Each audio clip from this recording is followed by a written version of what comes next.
The bouquet trembled in my hands when he said it. "Selene Ward, your time is over." First day in his suit, first command as CEO, and I was the sacrificial offering. I didn't flinch. I placed the flowers, white lilies for his office desk, on the table between us. Their stems left water on my fingers, cold and slick, like the knife sliding into my back. 2 days earlier, I'd had a meeting that he didn't know about. That was his mistake. I met Adrian 4 years ago, back when his handshake still carried nerves instead of arrogance. He was just a mid-level strategist then, tucked beneath my wing. I taught him the currents of this company, the predators hidden in the boardroom. He was bright, hungry, reckless. He used to look at me like I was his compass. Now, he was trying to erase me. I noticed the change months before the vote. His eyes stopped asking questions. His calendar had shadows I wasn't invited into. He smiled too easily in meetings, laughing at things I hadn't said. Then came the slip. His secretary forwarding me an email by mistake, a draft speech, his speech. When I take over, those 3 words cut the air out of my lungs. Adrian didn't betray me overnight. He bled me slowly, leaked my projects, undermined my authority, courted allies in the dark. And then, when the board finally handed him the crown, he turned on me without hesitation. But here's what he didn't know. I saw the knife coming, and I sharpened my own. The plan started with silence. I didn't fight the tide when the rumors swelled. I let him think I was tired, finished, irrelevant. I let him believe I still trusted him. 2 days before his coronation, I arranged a meeting with Victor Hahn, the investor Adrian thought was firmly in his pocket. Over a quiet dinner, I slid across the table a file Adrian had signed 3 months ago. A reckless acquisition deal, overvalued, fragile, and one clause buried deep that bound Adrian personally to the losses if it failed. Victor's eyes gleamed. "Why are you giving me this?"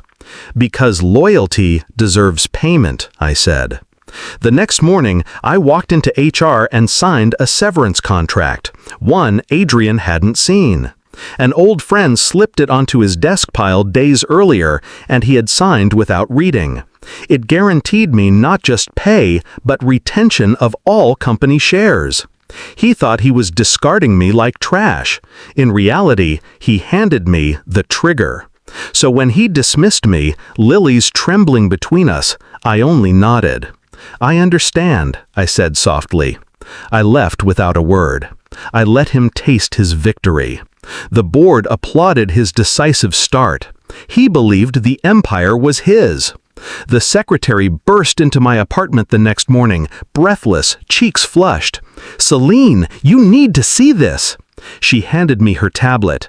Stock prices in free fall, news banners screaming. Victor had leaked the acquisition deal, Adrian's deal, to the press. Analysts called it reckless, catastrophic. Investors demanded answers. I sipped my coffee and let the warmth pool in my chest. The climax wasn't a scream or a scene, it was a meeting. 1 week later, an emergency board session. Adrian entered pale, his tie loose, eyes bloodshot. He tried to speak of long-term vision. No one listened. Then I entered, calm, composed, not an employee, not anymore, just the second largest shareholder in the room. "Ms. Ward," the chairman greeted. Relief spread like a current through the table. They needed stability. They needed a savior. I let the silence hang before I spoke. I believe what this company needs now is not vision, but control. Someone who understands both the blood and the bones of its structure. Adrian's gaze burned into me. "You planned this?" I met his stare. "I taught you everything you know." "Not everything I know." The vote took less than an hour. Adrian was stripped of authority, his personal assets bound by the failed deal. His empire turned to ash while he sat across from me, realizing the trap had been set long before his first day. Afterward, he cornered me in the corridor, desperation leaking through his voice. "Why? I admired you."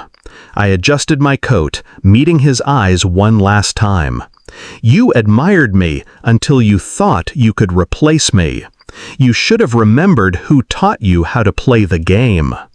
I left him there, shaking, undone, his crown already slipping. Now, the lilies he never kept still linger in my memory, pale and delicate against the dark wood of his desk. Symbols of mourning, not celebration. He thought they were a gift. They were a warning. I lost nothing that day. He lost everything.